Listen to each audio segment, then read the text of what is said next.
নমস্কার স্টুডেন্ট, তোমাদের সবাইকে স্বাগত তাকদ স্টাডি চ্যানেলের নতুন একটি ভিডিওতে।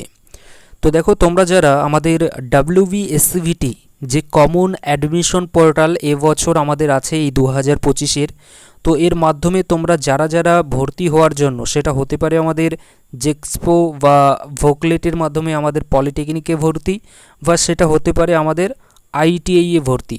তো দেখো এখানে জেক্সপো বা ভোকলেট যেটা আছে আমাদের, অর্থাৎ পলিটেকনিক, এটা কিন্তু আগে আমাদের অন্য পোর্টাল ছিল, কিন্তু 2025 আমরা এবছর কি দেখছি, এখানে দেখতে পাচ্ছি যে একটা কিন্তু কমন অ্যাডমিশন পোর্টাল আমাদের ধরা হয়েছে, WBSCVT-কে কনভার্ট করা হয়েছে, এবং এখানে কিন্তু পলিটেকনিক থেকে শুরু করে ITI-এর যে আমাদের প্রত্যেকটা আর কি ধাপ প্রসেস, অর্থাৎ counselling process, form fill up থেকে শুরু করে, সেগুলো কিন্তু এর মাধ্যমেই আমাদের হবে।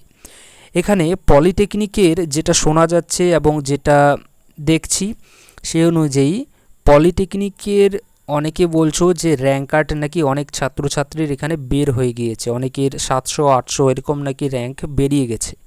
তো দেখো, এটা যদি আমি তোমাদের প্রথমত বলি যে যারা আর কি বলছে যে 700-800 যাদের র্যাঙ্ক কার্ড বেরিয়েছে, যাদের র্যাঙ্ক আর কি বেরিয়েছে 700-800 আর কি এসেছে, তো এই যে 700 বা 800 যে র্যাঙ্কটা, এটা হতে পারে আমাদের ফেক একটা আর কি আমাদের কমেন্ট বা ফেক একটা নিউজ।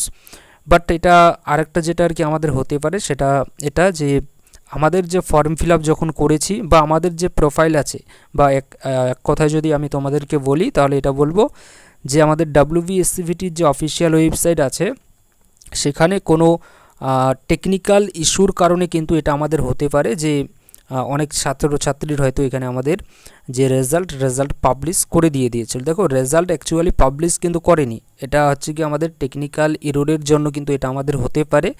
তো এটা নিয়ে তোমাদের চিন্তা করার কোনো প্রয়োজন নেই, এটা টেকনিক্যাল জিনিসপত্র, বুঝতেই পারছো অনেক কিছু এখানে হতে পারে।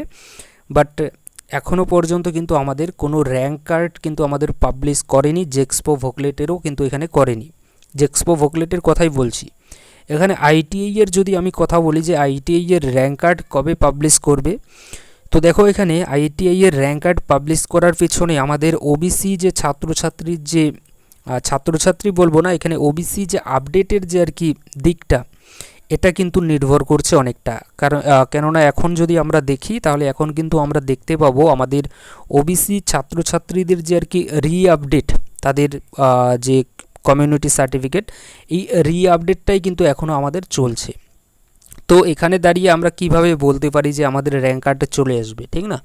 তো আপডেটটা আমাদের কমপ্লিট হবে, দেন তারপরে কিন্তু আমরা বলতে পারি যে আমাদের যে র্যাঙ্ক কার্ডটা কিন্তু আসবে। এখানে আমার যে কথাগুলো একটু বোঝার চেষ্টা করবে, যারা বুঝতে চাও না বা বোঝার কোনো আর কি ক্ষমতা রাখো না, তোমাদের উদ্দেশ্যে আমি বলছি না, তোমরা এই চ্যানেলটাকে কিন্তু আনসাবস্ক্রাইব করেও কিন্তু যেতে পারো।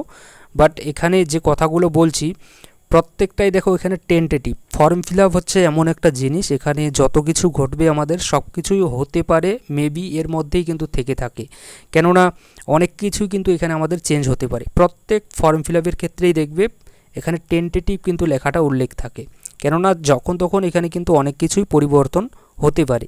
তো সেক্ষেত্রে এখানে আমাদের যে আর কি আপডেট যেটা এখন চলছে, এটা কিন্তু আমাদের খুব শীঘ্রই কমপ্লিট হয়ে যাবে, এবং কমপ্লিট হওয়ার পরে আমরা এখানে বলবো আমাদের যে র্যাঙ্ক কার্ড, এটা সোমবার, দেখো কালকে কিন্তু আসার সম্ভাবনা অনেকটাই কম আছে, তো মঙ্গলবার বা বুধবারের মধ্যে কিন্তু আমাদের র্যাঙ্ক কার্ড, অর্থাৎ ITI ছাত্রছাত্রীদের যে আর কি র্যাঙ্ক কার্ড সম্পর্কিত নোটিশ নয়তো র্যাঙ্ক কার্ডই কিন্তু আমাদের পাবলিশ হয়ে যেতে পারে, কেননা এবছর কিন্তু অনেক লেট হয়ে গিয়েছে।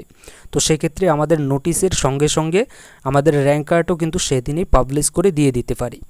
তো এটা দেখো, আমি তোমাদের সবার পরে কিন্তু এখানে আপডেট দিচ্ছি, বাট নিখুঁতভাবে কিন্তু তোমাদেরকে আমি আপডেটটা দিচ্ছি, এবং তোমরা ধরে রেখে দিয়ে দাও সোমবার তো আসবে না, এদিকে মঙ্গলবার বা বুধবার, তাহলে এখানে ধরে নিয়ে নাও মঙ্গলবার এবং বুধবার একটু তোমরা ক্যালকুলেশন করে নিয়ে নাও। ক্যালকুলেশন বলতে ডেটটা একটু দেখে নিয়ে নাও কত তারিখ হচ্ছে, তাহলে সেই তারিখেই কিন্তু আমাদের যে র্যাঙ্ক কার্ড কিন্তু আমাদের আসতে চলেছে মঙ্গলবার নয়তো বুধবারের মধ্যে, ঠিক। দেখো এখানে সময় কিন্তু আবারও এখানে আমাদের চেঞ্জ হতে পারে। টেন্টেটিভ কথাটা আমি বারবার করে বলছি, যারা বোঝার ক্ষমতা রাখো, যারা বোঝার ক্ষমতা রাখো না তাদেরকে প্রথমত আমি বলতে চাই, তোমরা কিন্তু ব্যাড কোনো কমেন্ট করবে না, অন্তত এই তাকদ স্টাডি চ্যানেলে। এই চ্যানেলটার মধ্যে আর কি এই ধরনের কিন্তু কোনো রকমের কোনো খারাপ মন্তব্য করবে না, ঠিক। আর এখানে দেখো র্যাঙ্ক কার্ড তো আসবেই। র্যাঙ্ক কার্ডের পরবর্তী যে ধাপগুলো আছে আমাদের কাউন্সেলিং প্রক্রিয়া থেকে শুরু করে বাদবাকি যে প্রক্রিয়াগুলো আছে সেগুলো কিন্তু আমি তোমাদেরকে এই চ্যানেলের মাধ্যমেও তোমাদেরকে আমি সাহায্য করব। তো তোমরা অবশ্যই যারা আর কি এখনও চ্যানেলটাকে সাবস্ক্রাইব করোনি, তোমরা কিন্তু চ্যানেলটাকে সাবস্ক্রাইব করে নিয়ে নিতে পারো, কেননা তোমাদের কিন্তু অনেক কিন্তু হেল্প করবে এই তাকদ স্টাডি চ্যানেল, ঠিক। তো আইটিআই র্যাঙ্ক কার্ড কবে আসবে এটা হয়তো তোমাদেরকে বোঝাতে পারলাম, এবং কত তারিখ সেটা তোমরা একটু নিজেরাই ক্যালকুলেশন করে নিয়ে নাও। এবং এটা ওয়েস্ট বেঙ্গল আইটিআই এর জন্য দেখো এবছর 2025 একটু কিন্তু অনেকটাই লেটে আমাদের সব কিছু কমপ্লিট হতে চলেছে, বাট প্রসেস যেটা আর কি আমাদের হবে কাউন্সেলিং প্রসেস সেটা কিন্তু খুব তাড়াতাড়ি হবে, কেননা অনেক সময় কিন্তু এবার আমাদের মানে লস কিন্তু হয়ে গিয়েছে অলরেডি। Thank you.